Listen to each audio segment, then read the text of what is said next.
મૌન શું છે? એક સુંદર ગામ હતું. એના પાદરમાં એક સુંદર મઠ હતું. મઠની અંદર બહુ બધા લોકો આવતા હતા અને ધીરે ધીરે ધીરે એની પ્રતિષ્ઠા વધતી ગઈ અને લોકોને ખબર પડવા મળી.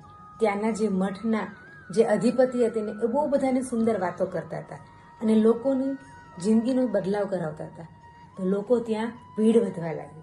જે મઠમાં સુંદર એકદમ શાંતિનું વાતાવરણ હતું, ભીડને કારણે એની સ્વસ્થતા અને એની જે શાંતિ હતી એ ગુમ થઈ ગઈ.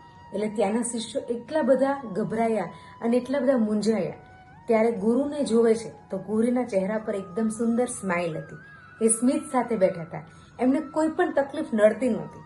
ત્યારે શિષ્યોએ ગુરુ પાસે જઈને કહ્યું, ગુરુજી, આનો કોઈ ઉપાય? ત્યારે ગુરુજીએ એટલી જ વાત કરી કે શાંતિ અવાજની ગેરહાજરી નથી, પરંતુ પોતાની જ જાતની ગેરહાજરી છે. સ્વ